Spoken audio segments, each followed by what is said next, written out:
आप वास्तविक आम जनता की जो आवाज और जो सच्चाई है जी और जिस तरह से मीडिया की जो परिभाषा है, जी हमारे देश का चौथा स्तंभ के रूप में जाना जाता है, जी वास्तविकता को जनता के सामने, पब्लिक के सामने लाना, इस उद्देश्य से आपका चैनल चल रहा है। तो मैं आपको बधाई देना चाहूँगा और साथ ही उम्मीद करूँगा कि आपका चैनल काफ़ी ग्रोथ करे जी और जी आम जनता इस पे विश्वास जो वर्तमान में बना हुआ है उसको बरकरार जी रखे। दोनों सीटों पे हमारा जो तो कहना है, हमारे पास न धनबल है, न हमारे पास कोई खानदानी या कोई पावरफुल कोई चीज है। हमारे पास आम कार्यकर्ता, आम पब्लिक दिल से जुड़ी हुई है।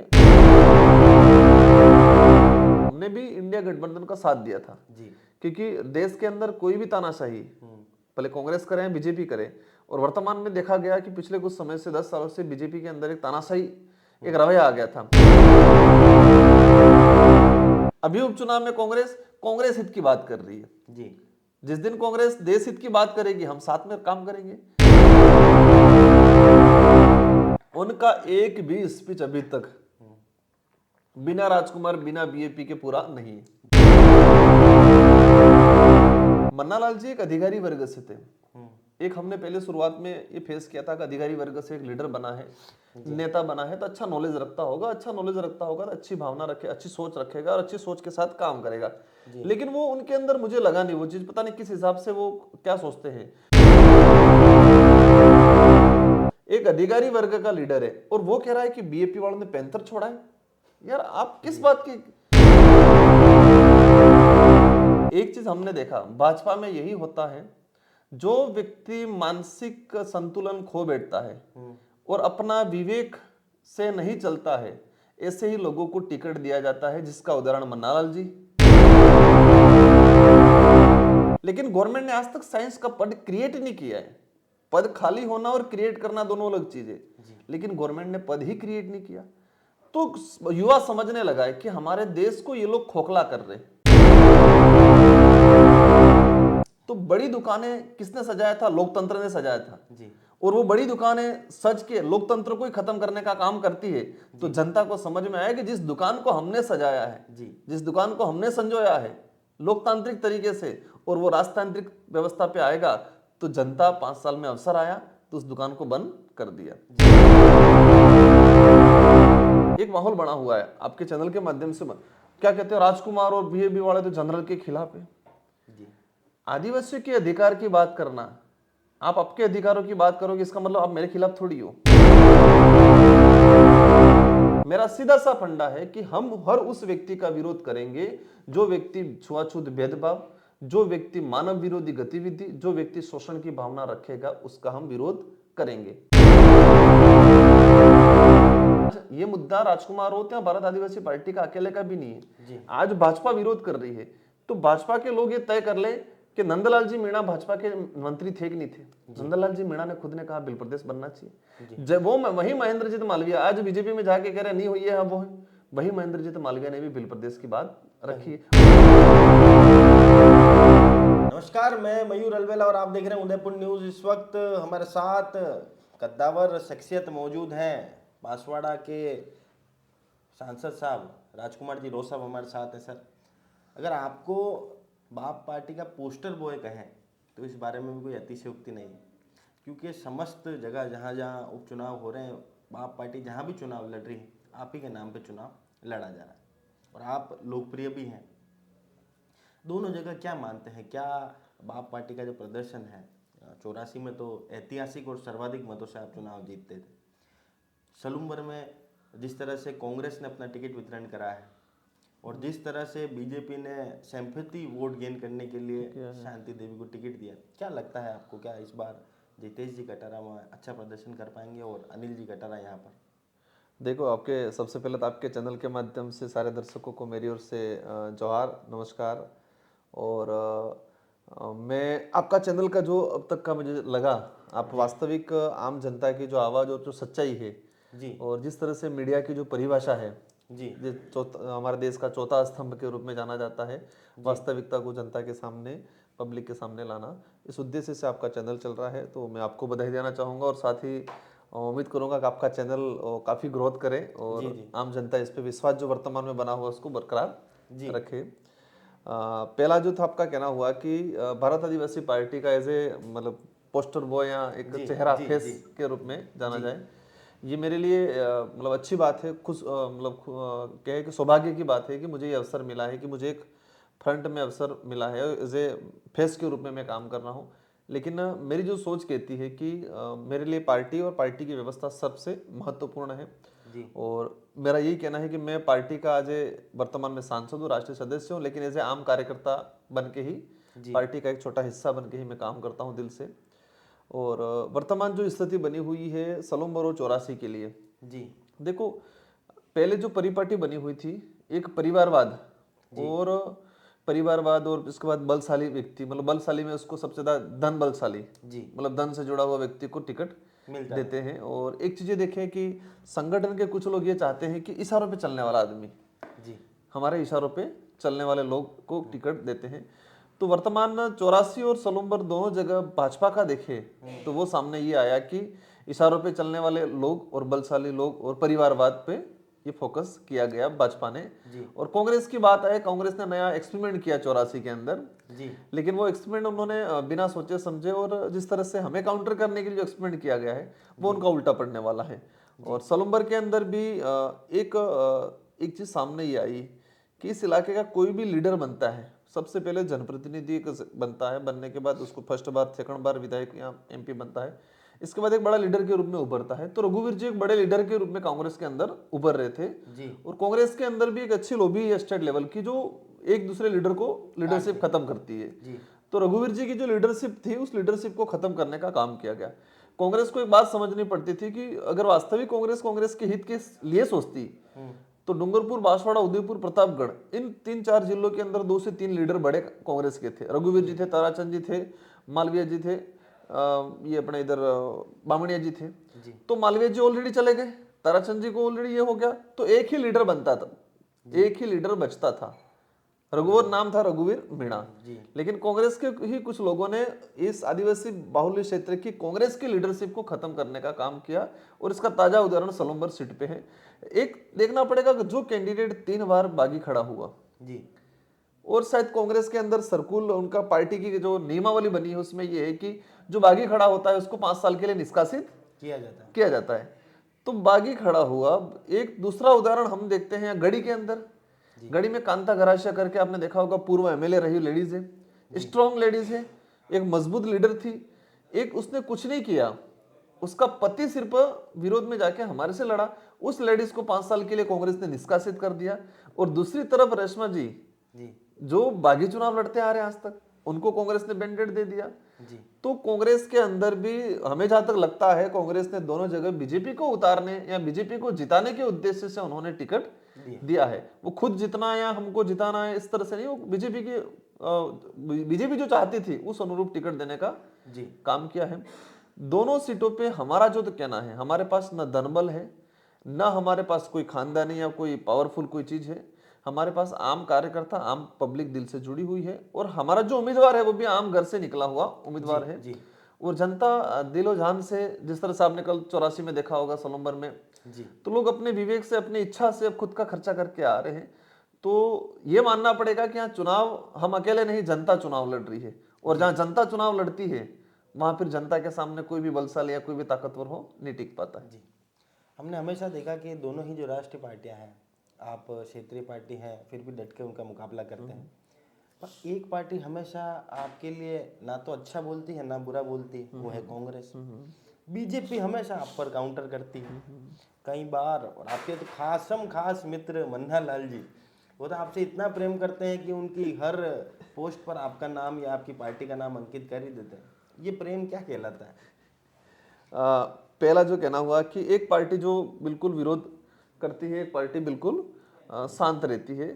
तो जैसे शुरुआत में बीजेपी को लगता, जब 2018 में हम पिक्चर में आए तो उस समय कांग्रेस को लगता था हमारा नुकसान हो रहा है, बीजेपी को लगता था हमारा नुकसान नहीं हो रहा है। तो बीजेपी चुप थी।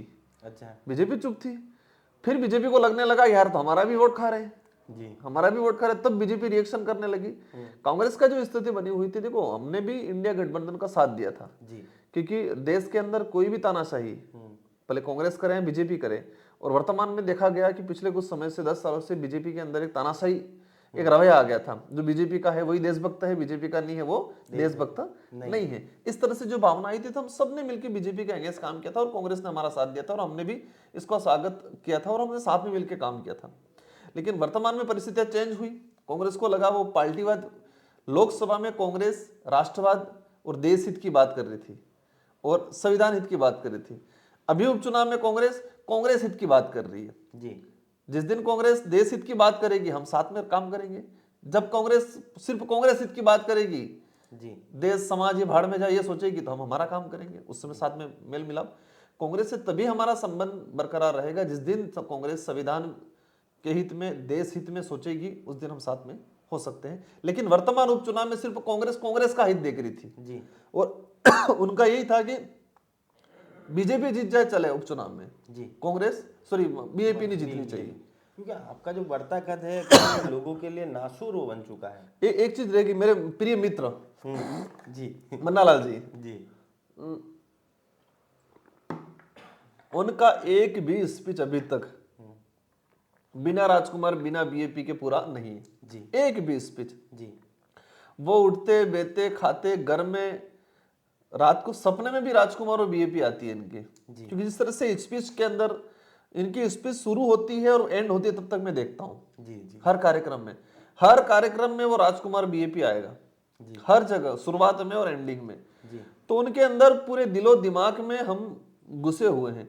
वो इसलिए घुसे हुए हैं कि उन्होंने जिस आधार पे पॉलिटिक्स करना चाह रहे हैं, जिस जहर उगलने का काम कर रहे हैं, उनको लेके हम लोग सक्रिय हैं। इसलिए उनको लगता है, मन्नालाल जी एक अधिकारी वर्ग से थे। एक हमने पहले शुरुआत में ये फेस किया था कि अधिकारी वर्ग से एक लीडर बना है, नेता बना है, तो अच्छा नॉलेज रखता होगा तो अच्छी भावना रखे, अच्छी सोच रखेगा और अच्छी सोच के साथ काम करेगा। लेकिन वो उनके अंदर मुझे लगा नहीं वो चीज, पता नहीं किस हिसाब से वो क्या सोचते हैं। देखो, वैचारिक लड़ाई होनी चाहिए, आपके विचार है मेरे विचार अलग होने चाहिए, वैचारिक लड़ाई होनी चाहिए, लेकिन ऐसा जहर उगलने का काम, एक नफरत फैलाने का काम और झूठ बोलने का काम, जैसे कि एक अधिकारी वर्ग का लीडर है और वो कह रहा है कि बीएपी वालों ने पैंथर छोड़ा है। यार आप किस बात की, हमारा छोटा सा कोई कार्यकर्ता, वो कार्यकर्ता हमारा है नहीं है वो भी नहीं पता है, वो कोई छोटा कमेंट करता है उसको लेके पोस्ट डालते हैं। एक सांसद और एक छोटा सा मामूली सोशल मीडिया पे कोई कार्यकर्ता है, बीच में गुजरात में एक आदमी मजदूरी कर रहा है, छोटा बच्चा, उस बच्चे ने छोटा सा कमेंट कर दिया, उसको लेके मुकदमा दर्ज कर दिया और एसपी के पास चले गए। यहाँ से पुलिस जाके, अब सरकार जाएगी सी यार, सरकार है प्लस सांसद कह रहा है, तो गुजरात में मजदूरी करता वो आदमी को पकड़ के ले, छोटी सी स्टेटमेंट को, तो उनके मानसिक संतुलन बिल्कुल बिगड़ चुका है। जी। अब तक तो बातों में विवाद होता था, पर पैंथर को लेकर विवाद होना उसको कितना, क्योंकि देखो राजनीति का एक स्तर है और आप लोग जिस मुकाम पर हैं, आप लोग हमारे देश का प्रतिनिधित्व करते हैं, संसद में बैठते हैं आप लोग, एक सांसद होने के बाद इस तरह का बयान देना कहाँ तक उचित मानते हैं? मैं भाई, मतलब मैंने देखो, मेरा उम्र भी ज़्यादा नहीं है और मुझे क्षेत्र की जनता के आशीर्वाद की वजह से 2 बार विधायक और सांसद बनने का अवसर मिला। वो आदमी मेरे से एज में भी ज़्यादा है जी, ठीक है, और अधिकारी वर्ग से आए हैं, तो एक फेस करते हैं, हम भी सोचते थे अच्छा, लेकिन एक सांसद बने अभी, और ये कितने छोटा बच्चा भी ये नहीं कह सकता है। एक गिनौनी हरकत हम कहते हैं, कुछ बच्चों जैसी हरकत है, बच्चों जैसी हरकत मतलब कहना भी अभी उचित नहीं है। वो इतना नीचे गिर चुके हैं कि पैंथर को बीएपी वालों ने छोड़ा जी। यार क्या चीज है ये जी, किस देश, किसका प्रतिनिधित्व कर रहे? एक चीज हमने देखा भाजपा में यही होता है, जो व्यक्ति मानसिक संतुलन खो बैठता है और अपना विवेक से नहीं चलता है, ऐसे ही लोगों को टिकट दिया जाता है, जिसका उदाहरण मन्नालाल जी, इसका उदाहरण वर्तमान सोलंबर, इसका उदाहरण अपने हमारे 84 जी। जो व्यक्ति अपने बलबूते पे, अपनी सोच के हिसाब से, अपने विवेक से नहीं चलता है, ऐसे ही व्यक्तियों को बीजेपी में टिकट दिया जाता है। एक मुख्य प्रश्न और पूछना था आपसे कि भाई हमने 2 प्रारूप देखे आपकी की पार्टी के।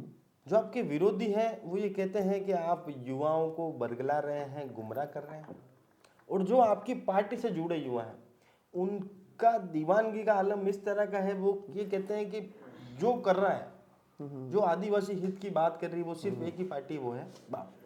ये दोनों प्रारूप अलग अलग कैसे हो सकते हैं? एक ही क्षेत्र के दो जने अलग अलग बात कैसे कर सकते हैं? देखो, हाँ बिल्कुल, आपने सही टॉपिक पूछा इस पे।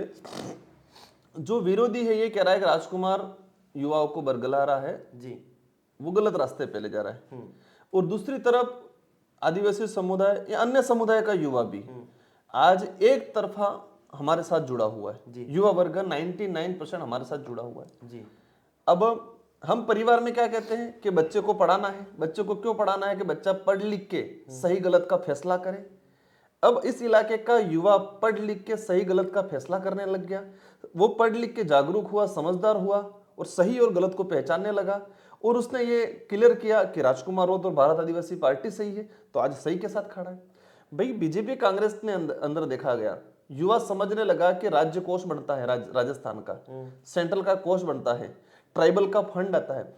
इस ट्राइबल का फंड का और स्टेट जो फंड है उसका जब डिवाइडेशन हो रहा है तो हमारे इलाकों को मिल ही नहीं रहा। हमारे इलाकों को छोटी सी पीएससी, एक आधी स्कूल, एक आधा रोड देके खुश कर दिया जा रहा है। भाई टैक्स तो डूंगरपुर का बच्चा भी आदमी दे रहा है, जयपुर का भी दे रहा है और कोटा का भी दे रहा है। लेकिन जब वापस उस टैक्स का विकास के नाम से जो डेवलप होना चाहिए, जो डिवाइडेशन होना चाहिए, उसमें डूंगरपुर बांसवाड़ा को बिल्कुल नजरअंदाज किया जा रहा है। ये बात युवाओं को समझ में आए। दूसरी चीज जो नौकरियों को लेकर, रिजर्वेशन पॉलिसी को लेकर समझ में आए और जिस तरह से देश के अंदर प्राइवेटीकरण किया जा रहा है, निजीकरण किया जा रहा है, गवर्नमेंट संस्थाओं को खत्म किया जा रहा है। आज स्कूल एजुकेशन के अंदर व्यावसायिक शिक्षक प्राइवेट लगा रहे हैं, विद्यासबल के नाम से फिर चला रहे हैं हायर एजुकेशन में। तो आज डूंगरपुर कॉलेज का सिंगल सा उदाहरण दूं, मैं 2013 में कॉलेज प्रेसिडेंट था जी। उस दौरान डूंगरपुर कॉलेज के अंदर 86 स्वीकृत पद थे और वर्तमान में 2013 के अंदर 33 व्याख्याता कार्यरत थे जी। 5 चतुश्रेणी कर्मचारी थे जी। और बाकी एलडीसी सब मिला के पूरे कॉलेज में 50 का स्टाफ था जी। आज देश आगे बढ़ा, 2013 और 2024 हो गया। आज 2024 में उसी कॉलेज में 13 व्याख्याता है जी। 0 चतुश्रेणी कर्मचारी है, प्राइवेट चतुश्रेणी टेंडर पे दे दिया। तो देश बढ़ रहा है कि खत्म हो रहा है? जी। पूरे जिले के अंदर पिछले 5 सालों में माध्यमिक शिक्षा, उच्च माध्यमिक शिक्षा के अंदर स्कूल क्रमोन्नत हुई जी। स्कूल के अंदर 12वीं 11वीं 12वीं का बच्चा पढ़ रहा है, उसने 9th 10th 11 3 साल तक निकाल दिया, साइंस फैकल्टी खोली है। लेकिन गवर्नमेंट ने आज तक साइंस का पद क्रिएट नहीं किया है। पद खाली होना और क्रिएट करना दोनों अलग चीजें, लेकिन गवर्नमेंट ने पद ही क्रिएट नहीं किया। तो युवा समझने लगा है कि हमारे देश को ये लोग खोखला कर रहे हैं। हमको सिर्फ ये कह रहे हैं कि अंग्रेजों को भगाया, मुगलों से ये किया वो किया, देश आजाद हो गया, देश को अमृत महोत्सव, देश 2047 तक ये बना देंगे।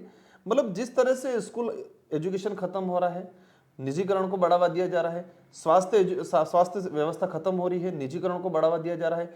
देश में रेलवे का अगर देखा जाए पिछले 5 सालों के अंदर 3 लाख पोस्ट खत्म कर दी, प्राइवेट निजीकरण किया जा रहा है, एयरपोर्ट बेचे जा रहे हैं।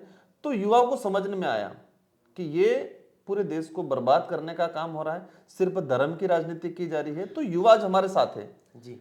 हम कोई भी बात करते हैं, एक भी बात मेरी ये नहीं मिलेगी कि बिना आधार की मैंने कोई बात बोली है।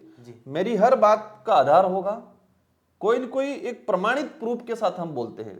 और वो लोग बिना पैंथर बीएपी ने छोड़ा ये बोलेंगे, युवा समझदार है, उनका साथ थोड़ी जाएगा। वो बोलेंगे कि ये ऐसा हो गया वैसा हो गया, तो वो युवा नहीं जा रहा है। तो इसलिए उनको लग रहा है कि युवा भटक रहा है, लेकिन युवा सच में पढ़ लिख के समझदार होकर सही को पहचानने लगा है। और इस इलाके में भारत आदिवासी सही लग रही है तो भारत आदिवासी के साथ में है। ये आपके बढ़ते कद से हमने देखा कि आपके लिए कहावत मशहूर हो गई है कि कोई भी अगर बड़ी दुकान हो उसको बंद कराना हो तो राजकुमार जी की पार्टी को वहाँ पर टिकट, मतलब राजकुमार जी को वहाँ से चुनाव लड़वा दो। बड़ी बड़ी दुकानें आपने बंद कर दी। पार्टियां जो है उनका जो वोट बैंक है, जैसे कांग्रेस माइनॉरिटीज को अपना वोट बैंक मानती है, पर आप जहां पर चुनाव लड़ते हैं वहां पर माइनॉरिटीज भी आपके साथ हैं। आज ही आपकी पार्टी के अंदर एक जिला प्रदेश संयोजक आपके बने हैं जो सामान्य वर्ग से हैं, चुंडावत जी। बिल्कुल बिल्कुल। जनरल भी अब आपके साथ आने लगे हैं। और दक्षिणी राजस्थान में राजकुमार राउत और उत्तरी राजस्थान में रविंदर भाटी, बिल्कुल। जो इनका बढ़ता कद है, इसके बारे में क्या कहेंगे? देखो, एक चीज ये मानना पड़ेगा, मैं आपको और आपके सारे दर्शक को कहना चाहूंगा, मैं कोई ताकतवर नहीं हूं। इंसान आदमी कोई आपको ताकतवर बनाती है बस ना? यही कि मैं कोई ताकतवर नहीं हूं, मैं एक मामूली सा कार्यकर्ता हूं मेरी पार्टी का और इस क्षेत्र का। लेकिन साथ इसलिए दे रहे हैं और ताकतवर हमें इसलिए बना रहे हैं कि हम वास्तविक लोकतंत्र स्थापित कर रहे हैं जी। और वास्तविक लोकतंत्र यही है। मैं तो कह रहा हूं कि आजादी के बाद इस इलाके के अंदर ओरिजिनल लोकतंत्र स्थापित हुआ। लोकतंत्र की परिभाषा क्या है कि जनता अपने विवेक से, अपने इच्छा अनुसार सही आदमी को चुन के अपना प्रतिनिधित्व भेजे। जी यह वास्तविक लोकतंत्र की परिभाषा है और यही परिभाषा इस बार सार्थक हुई हमारे लोकसभा चुनाव में। जी तो आपका कहना था बड़ी दुकानें, तो बड़ी दुकानें किसने सजाया था? लोकतंत्र ने सजाया था। जी और वो बड़ी दुकानें सज के लोकतंत्र को ही खत्म करने का काम करती है। तो जनता को समझ में आया कि जिस दुकान को हमने सजाया है, जी जिस दुकान को हमने संजोया है लोकतांत्रिक तरीके से, और वो राजतांत्रिक व्यवस्था पे आएगा, तो जनता 5 साल में अवसर आया तो उस दुकान को बंद कर दिया। और उसके रूप में, ढाल के रूप में राजकुमार रोत काम करता है, भारत आदिवासी पार्टी काम करती है। तो वो ढाल के रूप में काम करने का काम, आगे चाबी लगाने का काम मैं करता हूं और जनता पीछे एक ढाल के रूप में रहती है जी और वो दुकान बंद हो जाती है। जी हाँ, आपका जो मैंने आपसे एक और प्रश्न पूछा था कि माइनॉरिटीज जो कांग्रेस का वोट बैंक हुआ करता था, जनरल जिस पर बीजेपी हमेशा आंख मूंद कर विश्वास करती कि उनका वोट बैंक माना जाता है, आपने तो दोनों ही जगह सेंधमारी कर दी। देखो हमने लोगों को विवेकशील बनाया। जी मेरे पास जनरल के लोग भी आते हैं, ओबीसी हर वर्ग का। कुछ लोग, एक माहौल बना हुआ है आपके चैनल के माध्यम से, क्या कहते हैं, राजकुमार और बीएबी वाले तो जनरल के खिलाफ है। जी आदिवासियों के अधिकार की बात करना, आप आपके अधिकारों की बात करोगे, इसका मतलब आप मेरे खिलाफ थोड़ी हो। जी ठीक है, आप आपकी आइडेंटिटी की बात कर रहे हो, इसका मतलब आप मेरे खिलाफ थोड़ी हो। एक बात को समझना पड़ेगा, हमारी पार्टी का यही है कि ट्राइब्स को जरूरत है। ये ट्राइब बाहुल्य क्षेत्र है, ट्राइबल को एजुकेशन की जरूरत है, ट्राइबल को रोजगार की जरूरत है, अन्य समुदाय को भी है, लेकिन सबसे ज्यादा अगर ज्यादा स्केल में है ट्राइब से, जरूरत ज्यादा उनको है। तो उसकी हम बात कर रहे हैं, हम ट्राइबलों के प्रतिनिधित्व कर रहे हैं, तो हमारी जिम्मेदारी बनती है कि ट्राइबल्स के राइट्स को लेकर, ट्राइबल्स की आवश्यकता को लेकर लड़ना। इसका मतलब ये नहीं कि हम किसी का विरोध कर रहे हैं, किसी का हक छीन रहे हैं, ये नहीं। मैं 5 साल विधायक रहा, मेरे पास हर वक्त व्यक्ति, हर वर्ग का व्यक्ति आया, एक ब्राह्मण आया, जैन आया, हर वक्त। और जिस ब्राह्मण, जिस आदिवासी से मैंने फ्री में काम किया, उसका भी फ्री में काम किया मैंने। मेरे 5 साल के कार्यकाल में मेरे इलाके में हर वर्ग का कर्मचारी लगा था। जी मैंने सिंगल ये गैर आदिवासी है या नॉन ट्राइब है, उसको यूं करके किसी को परेशान नहीं किया। मेरे 5 साल के कार्यकाल में एक व्यक्ति ये बता दे कि मैं दूसरी कास्ट का था इसलिए मुझे परेशान किया गया। मैंने हर व्यक्ति, हर समाज के लोगों को साथ में लेके काम किया। मैंने खुल के बोलता हूं आज, और आपके चैनल के माध्यम से कहता हूं कि ट्राइबल लोग बाहुल्य क्षेत्र है। मैं एज ए ट्राइबल समाज से आता हूं, मैं आदिवासी समाज से आ रहा हूं, और मैं आदिवासी समाज का भला नहीं कर सकता तो मैं आपका भी नहीं करूंगा। जी एक सिद्धांत है कि जो व्यक्ति जिस समाज में, जिस परिवार में पैदा हुआ है, अगर उसका हित नहीं सोच सकता तो वो आपका दूसरा समाज का नहीं सोचेगा। जी जो व्यक्ति अपने माँ बाप का भला नहीं कर सकता, वो दूसरे माँ बाप को भला नहीं करेगा। तो जितने इस बाहुल्य क्षेत्र में ट्राइबल लीडर है, आदिवासी लीडर है, अगर वो खुद के समाज का भला नहीं कर सकते तो वो बन्य ब्राह्मण पाटीदार किसी का भी भला नहीं कर सकते। सिर्फ वोट बैंक की राजनीति करने के लिए उनको तैयार करते हैं वो लोग, छोटी मोटी लालच दे देंगे, ये बात अलग है। तो हमारा ये सीधा सा फंडा है, सभी लोग, सभी वर्ग के लोग हमारे साथ में धीरे धीरे जुड़ रहे हैं। कुछ समय ये माहौल बना था कि नहीं ये है वो है, ऐसा माहौल बना था। हम राइट्स की बात, आपके अधिकार अलग हो सकते कुछ, मैं आपकी जमीन में आके अतिक्रमण करना चाहूंगा तो आप मुझे क्या रोकोगे कि नहीं रोकोगे? तो हम ये कि हर वर्ग के अंदर कुछ शोषणकारी लोग होते हैं जी और वो शोषणकारी लोगों के खिलाफ हम काम करते हैं। मेरा सीधा सा फंडा है कि हम हर उस व्यक्ति का विरोध करेंगे जो व्यक्ति छुआछूत भेदभाव, जो व्यक्ति मानव विरोधी गतिविधि, जो व्यक्ति शोषण की भावना रखेगा, उसका हम विरोध करेंगे। जी दक्षिणी राजस्थान में जो पूरा इलाका है, भले आप आदिवासी बहुल्य क्षेत्र की बात करें या उदयपुर, चित्तौड़, इधर किधर भी बात करें, राजकुमार रोत अपने आप में एक सुपर हीरो है।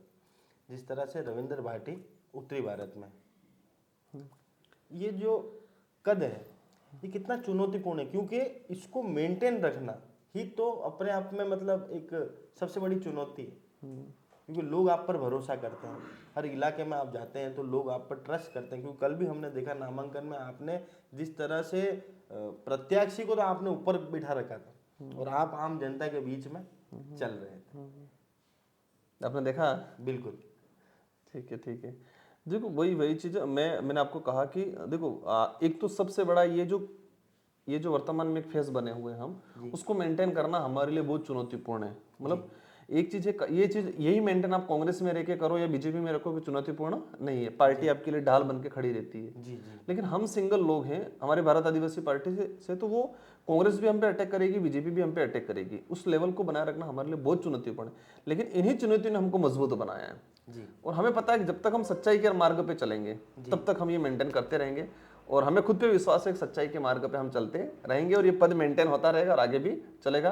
कहना था आपका कि मैं ऐसे प्रत्याशी को ऊपर में नीचे, मैं आज तक ऐसे मामूली कार्यकर्ता बन के ही काम किया पार्टी में। जी मैं बिल्कुल आगे आने का काम मैंने नहीं किया है, मैंने सबको साथ में लेके आगे करके मैं पीछे रहने का काम किया है और इन्हीं लोगों ने मुझे आगे किया है। जी आज मैं जो कुछ भी हूँ हमारे संगठन के लोगों की वजह से हूँ कि उन्होंने मुझे आगे हर वक्त किया है। जी अंतिम और आखिरी सवाल, भील प्रदेश को लेकर क्या तैयारियां हैं और मतलब क्या उसके लिए कितना डेडिकेट है पूरा आपकी पार्टी? देखो कोई भी मुद्दे को अगर उसको अंजाम तक पहुंचाना है तो इससे पहले सबसे पहले उस मुद्दे की हिस्ट्री पे काम करें। तो हम हिस्ट्री पे काम कर रहे हैं कि बिल प्रदेश की जो डिमांड है कब से शुरू हुई। जी तो मोटा मोटा एक ही चीज सामने आता है कि गोविंद गुरु महाराज का जो आंदोलन था मानगढ़ का, वहां से शुरू हुआ। ये प्रमाण जो उसका हर चीज का प्रमाण मांगते जी। हैं, तो प्रमाण ये मिलता है कि 1913 के अंदर जो मानगढ़ हत्याकांड हुआ उस दौरान जो गोविंद गुरु महाराज को गिरफ्तार किया, गिरफ्तार करके लेके गए गुजरात के अंदर, अहमदाबाद मतलब ये गुजरात के पास में कोई कोर्ट था, उस कोर्ट में पेश किया। अंग्रेजी शासन व्यवस्था में भी कोर्ट चलता था। जी तो कोर्ट पेश किया, उस कोर्ट के दौरान जज ने पूछा कि क्या गुनाह किया उसने, तो उसने राजद्रोह की धारा लगाई थी क्योंकि आईपीसी सीआरपीसी अपने 1865 के आसपास लग गई जी और ये घटनाक्रम 1913 में हुआ। जी तो आईपीसी सीआरपीसी के तहत उनको राजद्रोह का मुकदमा दर्ज चल रहा था। जी तो कहा कि क्या राजद्रोह का काम क्या किया, तो वो उस समय कहा गवर्नमेंट वकील था उसने कि ये बिलराज की मांग कर रहा है, अलग प्रदेश की मांग कर रहे हैं और सारे बिलों को इकट्ठा करके अलग से बिल प्रांत की बात करें। तो उस कोर्ट के जजमेंट में है कि ये बिलराज की काम बात कर रहा है, इसलिए इसको राजद्रोह का मुकदमा चलाया जाए। एक चीज उसी दौरान फिर अंग्रेजी शासन व्यवस्था के लोगों ने भी, क्योंकि बिलों का इतना विद्रोह हो रहा था यहाँ, तो उन्होंने बिल प्रदेश का अलग से नक्शा बना रखा है। जी उस समय से बिल प्रदेश का अलग से नक्शा बना, तो उस समय की डिमांड थी। ऐतिहासिक आधार ये हो गया। सेकंड चीज, देश आजाद हुआ, आजादी के बाद से जितने आज ये मुद्दा राजकुमार होते हैं भारत आदिवासी पार्टी का अकेले का भी नहीं जी। है। आज भाजपा विरोध कर रही है तो भाजपा के लोग ये तय कर ले कि नंदलाल जी मीणा भाजपा के मंत्री थे कि नहीं थे। नंदलाल जी मीणा ने खुद ने कहा बिल प्रदेश बनना चाहिए। जब वो वही महेंद्रजीत मालविया आज बीजेपी में जाके कह रहे नहीं हुई है, अब वो है, वही महेंद्रजीत मालविया ने भी बिल प्रदेश की बात रखी है। उन्होंने अपनी बात रखने के लिए जाबूखंड नाम दे दिया, उन्होंने एरिया वही है, नाम दे दिया, अलग दे दिया कि जाबूखंड बनाना है, जाबूखंड राज्य बनाना है। ठीक है। इसके अलावा सोमजी भाई भरासिया गुजरात के सांसद थे, दिलीप सिंह जी भूरिया मध्य प्रदेश जो पैसा एक्ट का काम किया, उनके बच्चे जो कांतिलाल जी भूरिया, उन लोगों ने, मतलब कांग्रेस बीजेपी और बीएपी सारे लीडरों ने इस बात को रखा गया है आज तक। लेकिन बीजेपी के अंदर समस्या ये है कि उनको लगता है कि हम बिल प्रदेश की ज्यादा बात करेंगे तो हमारी टिकट कट जाएगी। जी बीजेपी के नेताओं में यही आज तक है कि जितना हम आदिवासी समाज के विरोध में काम करेंगे इतना हमको टिकट बरकरार रहेगा। ऐसा इनकी मेंटेलिटी बनी हुई है। जितना आदिवासियों के खिलाफ काम करेंगे इतना इनके नंबर बढ़ते रहेंगे, ऐसी इनकी बीजेपी के लोगों की मेंटेलिटी है। तो बिल प्रदेश का जो एजेंडा, एक चीज हो गया। अब बिल प्रदेश का बात आती है तो दूसरे समाज के लोगों को भी हम विश्वास में ले रहे, साथ में ले रहे। बिल प्रदेश बन गया इसका मतलब ये नहीं ओनली फॉर बिल रहेंगे। इस इलाके में 1970 से पहले, क्योंकि शेड्यूल 5 का इलाका है, शेड्यूल 5 में प्रावधान जो अमिटमेंट जो बाद में हुए कि 1970 से पहले जिसकी परिवार है उस सबको यहाँ का मूल माना जाएगा। ठीक है। तो 1970 से पहले जिसकी वंशावली है उन सबको ऐसे रखा जाएगा, सब साथ में मिलकर काम करेंगे। जितना ट्राइब्स को फायदा है उतना ही अन्य वर्ग के लोगों को फायदा है। आज यहाँ का जैन समाज का या आज अदर समाज का व्यक्ति जयपुर जा रहा है राजधानी के लिए, तो ट्राइब्स भी जा रहे हैं, नुकसान दोनों को है। वही अगर बिल प्रदेश बनता है तो इस इलाके के अंदर राजधानी बनेगी तो सबको फायदा है।